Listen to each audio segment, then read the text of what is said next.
cumprimentar o pessoal que está ouvindo e vamos logo dar alguns destaques.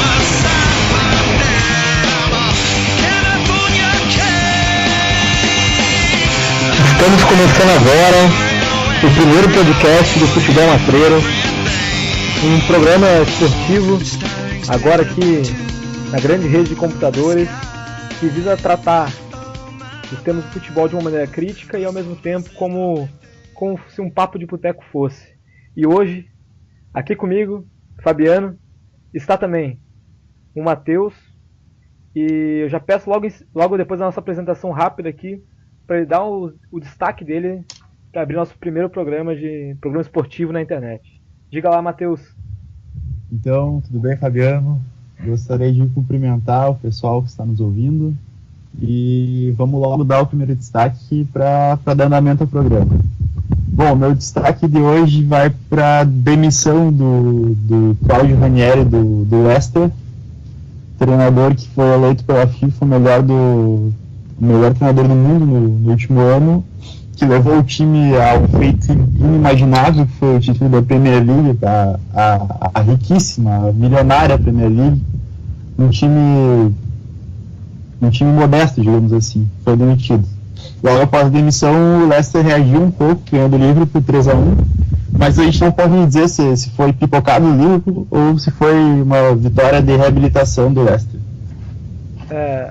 Eu já vou iniciar e já tecer os comentários sobre o que eu penso em relação a esse assunto, que ano passado o que aconteceu no Campeonato Inglês, a vitória do Leicester, se deu muito em função, eu acho que é uma coisa única, né? O encontro entre jogadores pouco badalados, um treinador que vinha de trabalhos ruins, e a demissão eu não sei dizer se eu fico triste. A gente fica um pouco chateado, né, pela imagem dele, mas a gente sabe que treinador, assim, ainda mais o Leicester, um time que naturalmente disputa a região de baixo da tabela da Inglaterra, então em algum momento isso acontecer. É que na verdade eu vejo isso como o seguinte, no Brasil ocorre muito isso, né, que o pessoal reclama que é só no Brasil, agora a gente viu que não é só no Brasil, mas o Ranieri acabou elevando o Leicester ao nível que ele não tem, então o olho dos dirigentes cresce um pouco.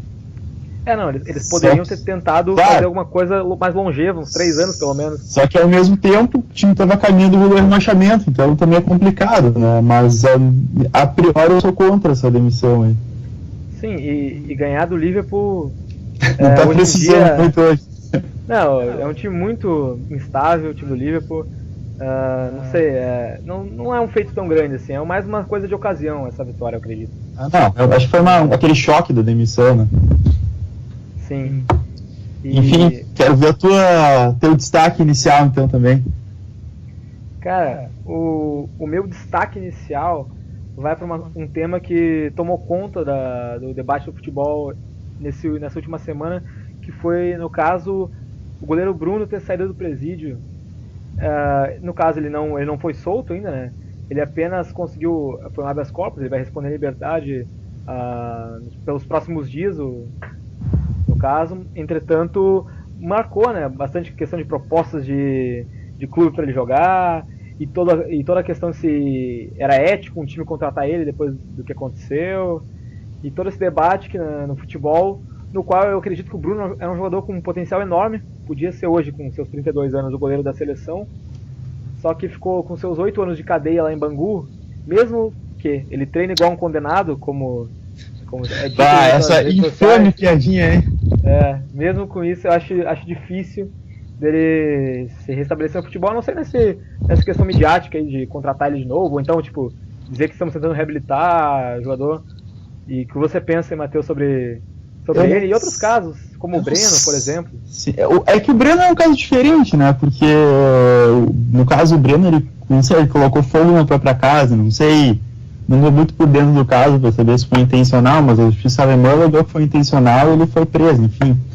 Mas é um caso mais esporádico, foi um descuido dele, acredito eu. Já o Bruno é um homicídio, né? Então é uma coisa mais grave, que a sociedade já condena um pouco mais.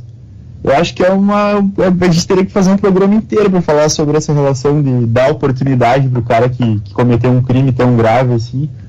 Mas, enfim, pensando futebolisticamente na questão do marketing, não sei se seria bom ou ruim um clube tentar contratar ele agora, porque, enfim, eu acho que chamaria atenção para o clube, mas o clube talvez ficasse gravado como, enfim, clube do Bruno, não sei, sinceramente eu não sei. Recentemente na Copinha teve aquele caso que do jogador do Paulista, Jundiaí, né, que o Vampeta, dias depois, ele disse que contrataria o jogador e tal, meio que para dar uma oportunidade. Mas ali também eu acho que é outro caso, porque é um caso de falta de oportunidade que a gurizada acaba às vezes partindo para essas vias, né, então, enfim, mesmo assim, o Guri prejudicou vários outros, e também é discutível. Pois bem, agora depois de aberto o nosso programa, já temos tratado de alguns temas mais em pauta. Vamos iniciar de vez agora a falar do que a gente se propôs aqui a falar, nesse papo mais descontraído. E acho que o principal tema aqui para a gente começar agora seria tratar um pouco dos estaduais nesse período do ano, né? Porque afinal o ano só começa depois do carnaval, então o que teve de estadual até aqui torna-se pouco relevante.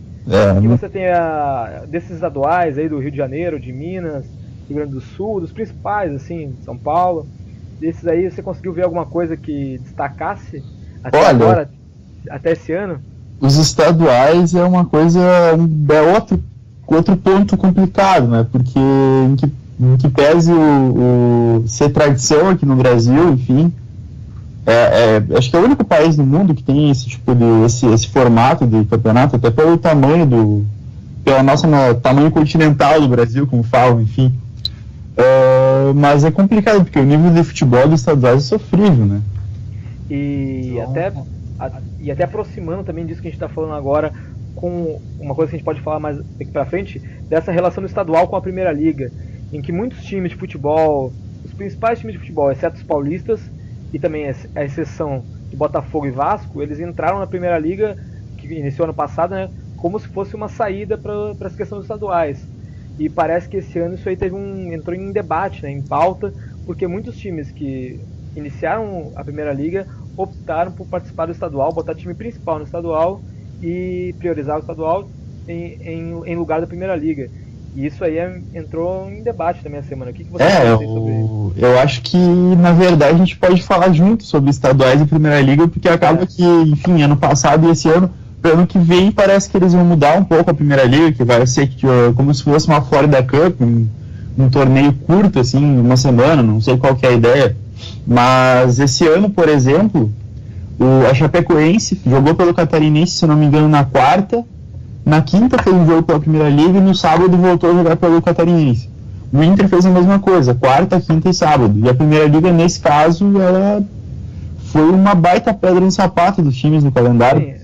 Espero que mandar um time totalmente alternativo, né? Então, não sei. A gente não sabe até que ponto que isso também não foi forçado pelo calendário dos estaduais, né? Para tentar criar essa rivalidade que já existe entre federações e os clubes que tentam fazer uma nova competição. Com certeza, porque, enfim, tem a questão da Federação do Rio, que é uma das que mais tem aparecido por conta da questão... Seria isso, cara, seria isso. Denúncia, mas enfim, acho que todas, cara, não tem. A Federação hoje em dia... E a gente viu com esse caso da Primeira Liga que os times tentaram se unir para fazer uma coisa diferente e acabou que, por exemplo, mesmo que tenha tido represália da Federação, agendado o jogo da Primeira Liga juntos, se os times quisessem realmente dar prioridade, por exemplo, o Grêmio, o Renato Gaúcho nem foi para o jogo da Primeira Liga, para ter uma ideia, então... Não, eu ia mencionar esse caso, isso é um maior absurdo. Então, foi o jogo Flamengo e Grêmio. E o presidente do Grêmio foi um dos que mais incentivou e foi quem um dos que mais tomou a frente para a criação da Primeira Liga, né? Então é complicado, a gente sabe que estadual, se der alguma zebra, se algum time grande for rebaixado, vai ser o maior vexame da história, né? Enfim, mas não dá para também deixar as moscas do campeonato que eles mesmos, enfim, idealizaram e criaram. Na minha opinião, realmente, acho que o momento que eu constatei que de fato o descaso total foi realmente esse jogo entre Grêmio e Flamengo, lá, se não estou enganado, lá em Brasília, em que o Renato Gaúcho sequer foi viajar. Foi um time reserva e o treinador do time sequer viajou. Era um jogo do Flamengo, né? Não um jogo contra, sei lá, não vamos querer ver os times, mas é um jogo de dois times grandes do país e tal. Não era contra a Londrina, não sei, algum time assim, não querendo diminuir o Londrina, mas enfim. Sim, e nem aqui também para defender e falar mal de outro time, porque o Flamengo na rodada seguinte botou time reserva pensando no estadual também, para poupar jogadores. Então todos os times que estão na Primeira Liga fizeram isso em algum momento. Praticamente todos aqui, não me recordo do Cruzeiro, mas enfim. E na minha opinião, eu acho que realmente a Primeira Liga tem que tentar se remodelar, pelo menos nesse pequeno prazo, porque eu acho que isso é mais fácil, né? A Primeira Liga, como é uma competição nova, é mais fácil que eles consigam modelar isso aí, porque no estadual, o ideal a gente sabe que seria os clubes menores iniciarem um campeonato de 3 meses, sei lá, começasse em dezembro, não sei, novembro, e que os times grandes aparecessem para jogar a fase final. Mas isso é muito improvável, a gente já sabe porque como é que aqui no Rio Grande do Sul, por exemplo, tem a Copa FGF, que a Federação Gaúcha faz para os times não terem atividade durante todo o ano, e ela acontece depois que acaba a segundona, agora a divisão de acesso e a segundona, que é a terceira, não sei porque é essa nomenclatura, mas enfim. E, então isso poderia ser uma fase inicial, tu faz um filtro, entre aspas, para os times que não tem divisão, e aí de lá tu tira um grupo, faz 2 grupos, com um grande, no caso do Rio, 2 grandes em cada um, não sei, teria que ser pensado numa viabilização. Sim. Não, vale a pena lembrar que esse ano já houve um enxugamento dos estaduais no Rio Grande do Sul, em quase todos, acho que até em São Paulo teve mudança de calendário. Só que São Paulo é aquela fórmula bizarra que tu não joga contra os clubes do próprio grupo. Então, a fórmula bizarra dos estaduais do Rio também tem uma fórmula bizarra atualmente, em que não vale nada ganhar. Sim, ganhar um turno não vale nada no Campeonato Carioca atual e coisas desse tipo. Eu lembro do Catarinense, não sei se esse ano ainda tá assim, mas há um tempo atrás o Figueirense ganhou os 2 turnos e garantiu vaga só na semifinal, ganhando os 2 turnos do campeonato. Então tem umas bizarrices aí sem tamanho. Porque o modelo do Rio ele dá a vaga para os 2 campeões de turno e também para os times melhores classificados no ranking geral.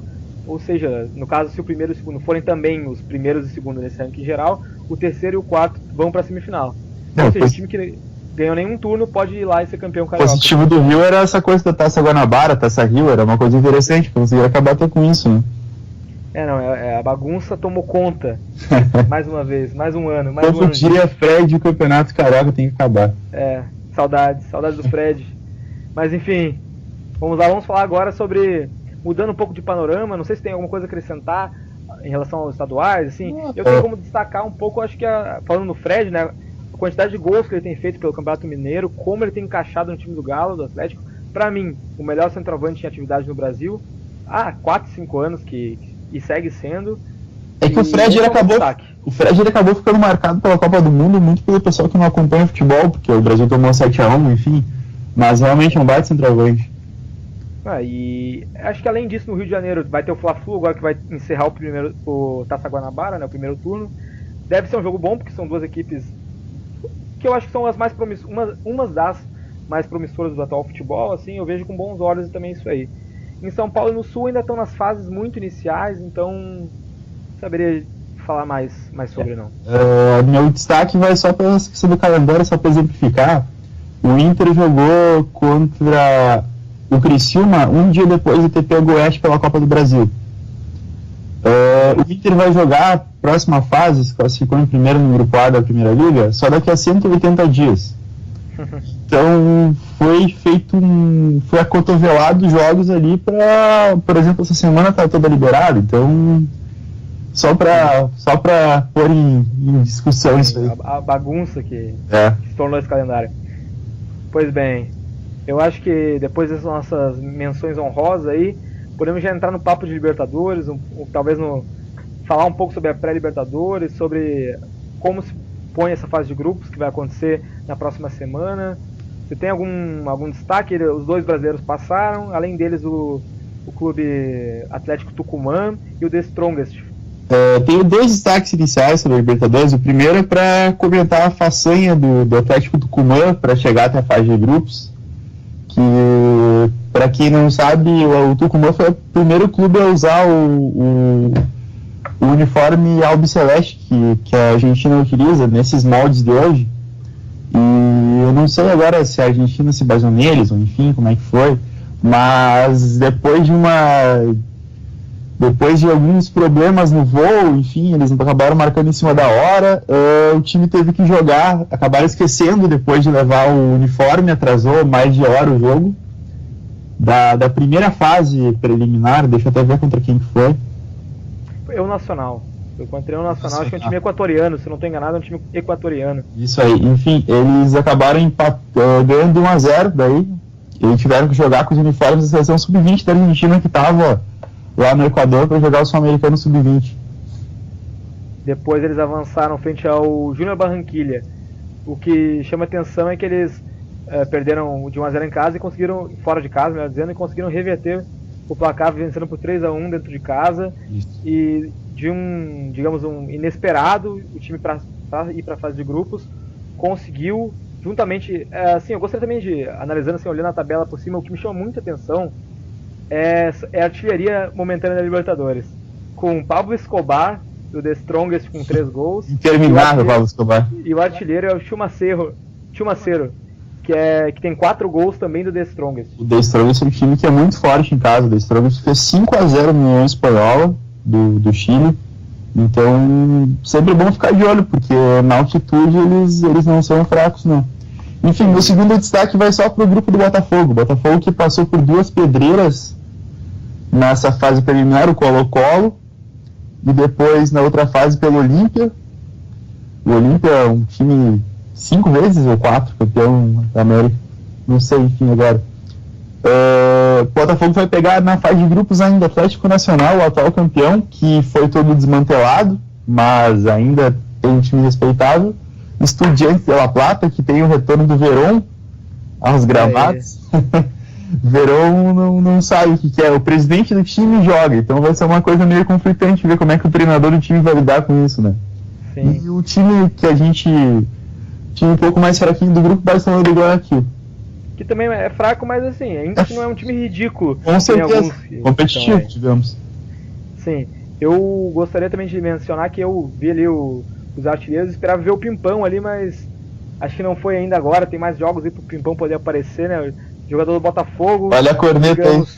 Não, jogador do Botafogo, digamos assim, jogador que disputou a segunda divisão, eu me recordo de jogando pelo ABC, se não estou enganado, e por outros times menores, e um jogador que ressurgiu agora com o Botafogo, e é um jogador interessante, jogador veloz, tem as suas qualidades. Mas eu queria entrar no papo do Atlético Paranaense, que passou por muito aperto nessa fase pré-Libertadores. Eu assisti o 3-3 com o Capiatá dentro da Arena da Baixada. Sim. Foi um jogo extremamente difícil. O time do Atlético Paranaense, que eu achava que era um time muito forte, me demonstrou uma fraqueza, mas tem um grafite, jogadores interessantes, tem o meio, acho que é o G2. O G2 foi destaque na Libertadores pelo Defensor há 3 anos, e agora eu achei uma boa contratação do Atlético, realmente, o G2. E tem jogadores interessantes. Eu queria mencionar justamente o Atlético Paranaense. Tem o Luiz Henrique, né, da base do Botafogo, que foi integrado ao time do Atlético Paranaense, rompeu com o Botafogo, e aí uma bagunça também. Mas assim, o grupo do Atlético Paranaense é um grupo muito difícil, que é Atlético Paranaense, Flamengo, São Lourenço da Argentina e Universidade Católica do Chile. É um grupo tal qual do Botafogo, que eu acho que são os 2 grupos de longe os mais difíceis da competição. Então, muito equilibrado mesmo. É um grupo muito equilibrado. Eu acho até que esse ele é mais equilibrado. Eu acho que o outro tem alguns expoentes muito fortes, mas eu acho que esse grupo é mais equilibrado. Não tem nenhum que eu descarto assim de cara. Eu queria mencionar um texto que eu li hoje, no qual dizia o Marcelo, zagueiro do Botafogo, ele queria pedir a camisa do Roque Santa Cruz quando o Botafogo eliminou o Olímpia, e disse que eles estavam tão consternados com a eliminação que ele não teve coragem de ir lá e pedir a camisa do Santa Cruz, que eles estavam muito abatidos. E ele falou que agora contra o Estudiantes, a do Verón, ele disse que ele vai pegar. O Marcelo do Botafogo. Outra curiosidade desse jogo é que o Gatito Fernandes, que pegou 3 pênaltis no jogo, ele é filho é o Gato Fernandes, aí que vem o apelido, que foi um grande do Cerro Porteño, o maior rival do Olímpia. Então isso lembra um pouco dessa rivalidade deles lá. Enfim, o Gatito comemorou bastante, agora parece que assumiu a titularidade com essa exibição dele nos pênaltis. Sim, pois é, o Botafogo aí tava o Elton Leite jogando, tem o Jefferson para voltar, e agora o Gatito se apresenta aí também como uma opção boa aí para quem não imaginava que tivesse 3 goleiros de bom nível. O Botafogo até surpreende. Fazer um destaque ainda para o grupo da Chapecoense, Lanús, Nacional do Uruguai e Zulia. O Grêmio tem o Deportes Iquique, Guarani do Paraguai e Zamora. O Atlético Mineiro tem o Godoy Cruz, Libertad Sports Boys da Bolívia. E o outro brasileiro, Palmeiras. Nossa, é muito brasileiro agora, a gente não está acostumado a citar tanto grupo, né? É porque todos passaram em fase de grupo. Enfim, Palmeiras, Penharol, Jorge Wilstermann e o Tucumã, que a gente comentou antes. Sim, e ainda no grupo 2 o Santos que tem um grupo que é complicadinho. Santa Fé, que é um time que vem bem, o Strongest, que a gente comentou antes também, e o Sporting Cristal. Eu acho o da Chape e do Santos, eu acho que dá pra dar uma complicada. Os outros brasileiros, eu acho que, óbvio, Botafogo e Atlético Paranaense já citados, mas os demais eu acho muito difícil, assim, de ficarem de fora. Grupos eu acho bem acessíveis. Realmente, não parece ser... Lógico que a gente tem surpresas, como foi o próprio ano passado, que teve na final o Del Valle, mas enfim, vamos ver no que vai dar essa Libertadores. Então, provavelmente, cara, com esse formato novo durante todo o ano, parece que vai ser legal isso aí.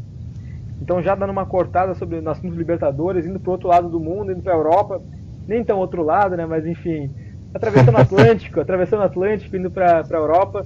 Você quer falar da Champions Asiática, cara? Fala do lado do mundo. Cara, eu vou falar um pouquinho da Champions, assim, porque vai ser rapidamente, só pra gente...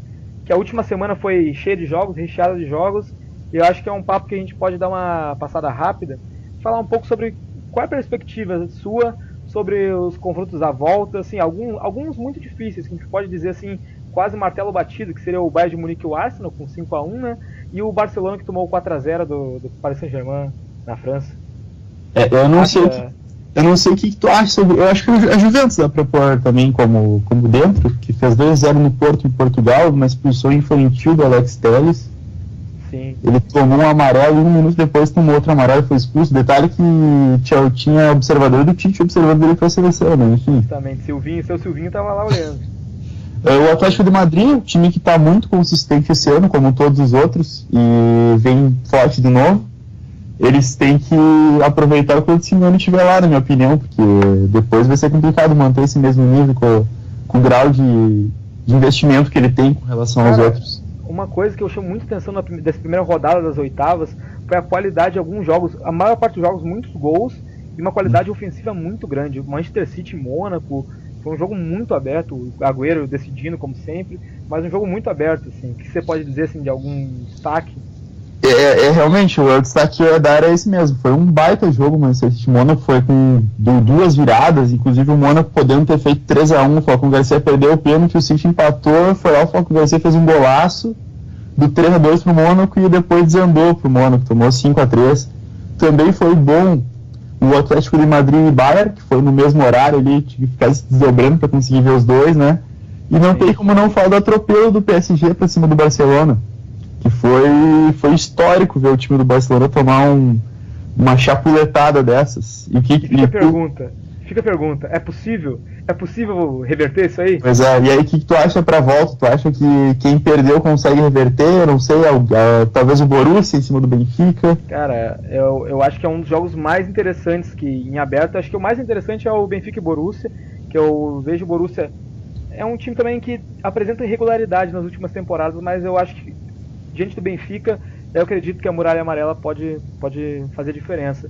Assim, eu quero muito ver o Barcelona jogar, eu quero muito ver o Barça, porque eu acho que eu não acredito que vai virar. Se for chutar, eu acho um 3-1 ali, o Barça começa fazendo 1-0, vai tudo pro ataque, contra-ataque o PSG faz 1 e meio que murcha ali, sabe? Eu acho que é muito difícil, mas é um jogo que eu acho que gostoso de ver.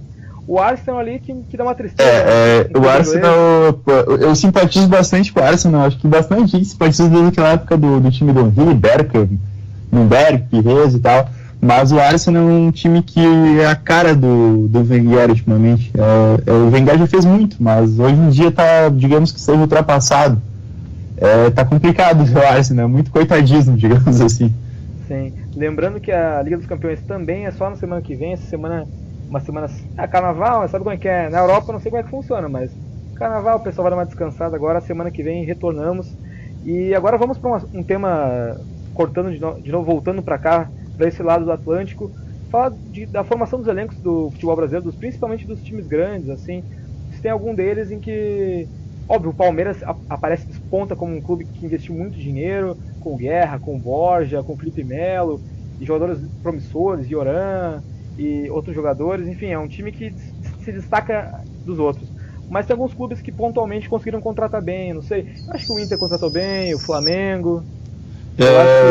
Eu acho que eu não sei o que tu acha, mas eu, antes de começar a temporada, e desde o ano passado, na verdade, quando o Atlético Mineiro contratou o Roger, que é um treinador que despontou muito bem no Grêmio, que inclusive eu acho que o título da Copa do Brasil só veio pela base que ele tinha montado, que o Renato só deu uma melhorada ali na questão da bola parada, enfim, deu uma incentivada nos jogadores. O Roger no Atlético Mineiro é para se observar, apesar de ter perdido o Prato, mas foi uma perda calculada desde o ano passado, quando eles trouxeram o Fred, que eu acho que ficou inviável até financeiramente manter os dois, enfim, não conseguiam jogar juntos. Mas o Atlético Mineiro, o Palmeiras, logicamente, contratando a rodo, não tem como não falar, e o Flamengo desde o ano passado vem bem. O Fluminense é um time que me surpreendeu, trouxe os dois venezuelanos do Del Valle, Abelão aí, ó. Equatorianos, aliás. Fazendo diferença, Abelão, hein? Pois é, trouxe dois equatorianos do Del Valle, o Orejuela e o Sornosa. Uhum. Isso, e são dois caras que parece que encaixaram bem. Tem o Richarlison no ataque, e o Scarpa, que o Scarpa vem bem desde o ano passado, um cara que bate falta muito bem. E mais um outro destaque é pro Cruzeiro. O Cruzeiro contratou bem, a meu ver, contratou o Thiago Neves, que voltou do mundo árabe, mas é um cara que tem qualidade técnica. Contratou o Lucas Silva de volta, o negócio de ocasião, estava muito mal na Europa. Sim. Enfim, não sei que tipo de... que outro destaque você ainda teria sobre sobre os times brasileiros, eu vejo um dos que acho que você não mencionou, assim, óbvio, o Santos é aquela coisa, a manutenção do treinador e da base dá uma força pro Santos que não vem tanto das contratações, né, mais do time já montado, assim, eu acho um time muito forte. Mas o que me surpreendeu, que eu não esperava, é o time do Rogério Ceni, do São Paulo, com o Prato, com o Cuevas e com alguns jogadores ali promissores, jovens também. Me parece que o São Paulo esse ano pode fazer uma boa campanha no Brasileirão, ao menos, eu imagino assim. Eu acho que sim, acho que Palmeiras, Flamengo, Santos e Atlético são os times que ficaram nas primeiras colocações, eles estão um pouquinho à frente ainda, eu acho que se mantiveram com as contratações, e no caso do Santos com a permanência. Eu vejo como um segundo patamar o Cruzeiro, São Paulo e difícil, sabe? Não sei se coloca outros times aí. Eu acho que o Grêmio... A minha opinião polêmica é que o Renato Gaúcho não vai conseguir manter o nível do Grêmio. Contratou o Barrios agora, tá pensando no Gastão Fernandes, que eu não sei em que nível anda, mas eu acho que esse que tu citou foi realmente os que estão um pouco acima. O Ceni é um cara que me surpreendeu positivamente sim, nesse início, ele parece que tem boas ideias. Eu acho que ele é um cara que ele já dava pra ver que ele tinha articulação para falar sobre futebol, pensava bem o jogo, mas não tem como saber como é que o cara vai se dar. O Falcão é um exemplo, né?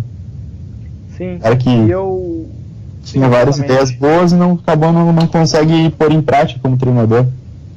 Sim, por isso que dos demais times eu ainda tenho muitas dúvidas. O Grêmio é um desses que, com a venda do Wallace, com a chegada do Barros, se fortalece novamente na frente, mas ainda assim, eu quero ver um pouquinho mais.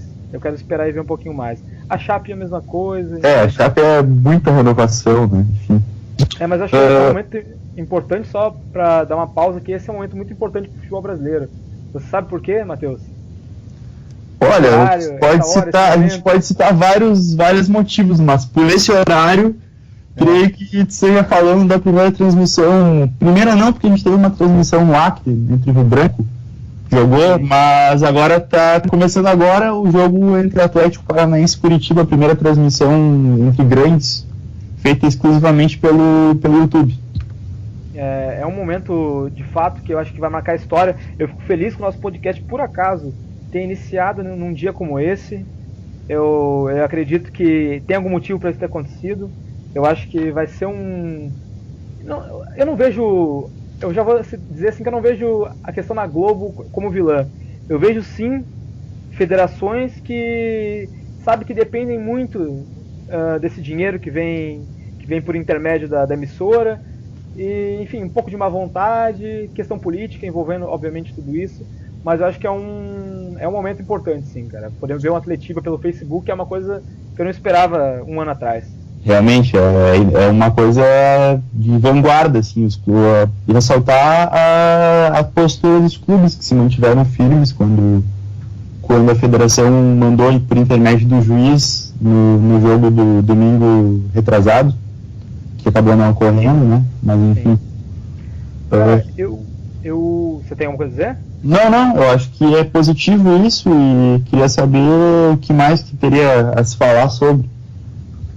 Sim, eu ia mencionar justamente, já envolvendo esse jogo, sobre os jogos esse jogo de hoje, os jogos de quinta, enfim, os jogos seguintes, assim. Tem algum jogo que você queria destacar para o nosso ouvinte, alguma coisa que você acha que vai ser destaque nesse fim de semana? Eu acho. Fala primeiro aí. Eu ia mencionar o Fla-Flu, principalmente pelo motivo das federações terem questionado aquela questão da torcida única. Tanto o Vasco quanto o Flamengo na semifinal da Taça Guanabara jogaram com torcida mista, e torcida dividida no caso, né? E o próximo jogo entre Flamengo e Fluminense, que tudo indica, acho que agora já é decretado que vai ser no Newton Santos, vai ser também com torcida dividida. Eu acho que é um motivo interessante para esse jogo ser relevante. Com certeza, uma briga entre também a federação, entre o Ministério Público do lá, que proibiu torcida mista, enfim. Só corrigindo, eu acho que vai ser no domingo e não no sábado, acho que é domingo. Acho que é domingo o jogo.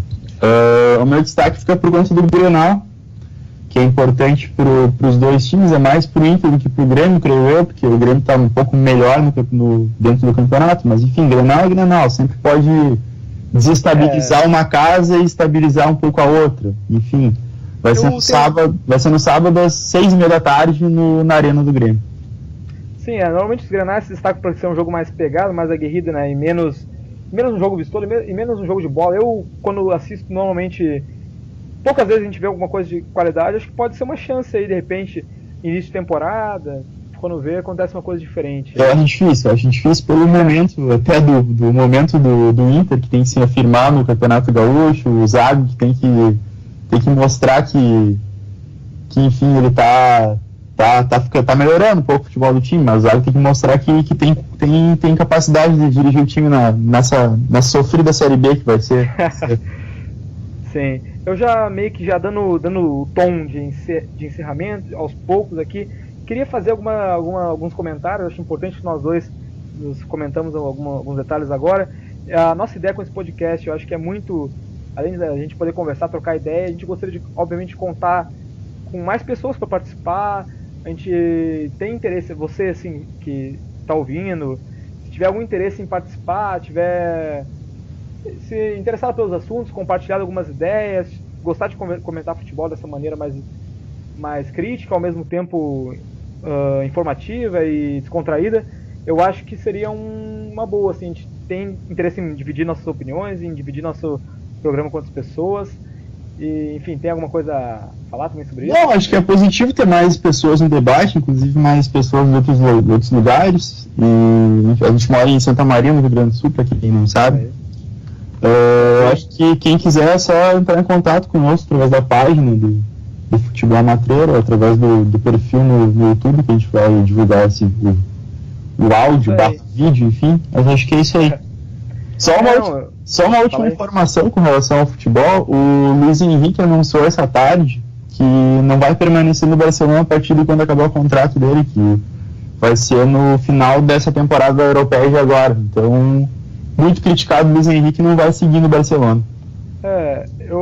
Eu tô com a ideia de que isso aí serve para evitar desgaste. Eu acho que muita gente que já tinha interesse que ele saísse, enfim, pessoas, torcida, clube, dirigentes, jogadores, eu acho que evita desgaste. Esse anúncio tira um pouco da pressão para ele poder, quem sabe, conquistar alguma coisa, né? O Real perdeu a partida na Liga, acho que perdeu uma partida recentemente agora, o Barça está reacendendo, então acho que é uma boa oportunidade. Fica a dúvida de quem vai ser chamado. Se fala em São Paulo, que seria seria uma coisa interessante de se ver, que tá indo bem no Sevilha, é um cara com uma tática bielcista, assim, digamos. Sim. Um cara que eu acho que tem bastante futuro. Eu queria também deixar aqui um abraço pro nosso amigo Thiago, um cara muito querido por mim. Acho que esse programa não podia encerrar de outra maneira que não com um abraço para esse cara aí. E de novo convite, quem quiser participar, se tiver interesse na página, postar no Facebook, postar no YouTube, nas nossas páginas, respectivas páginas. E é isso, cara. E eu acho que você tem mais alguma coisa a falar, Matheus? Não, acho que era isso mesmo. Vamos encerrando o nosso primeiro programa e vamos já programando os próximos, né? Isso aí, é o primeiro de muitos, eu espero. E esperamos contar comentários, qualquer coisa, estamos disponíveis para conversar, para trocar ideia. E agora vamos ficar com esse jogo Atletiba aí no Facebook. E é isso, rapaziada. Então tá. E feito, até mais. Até a próxima. Feito, abraço.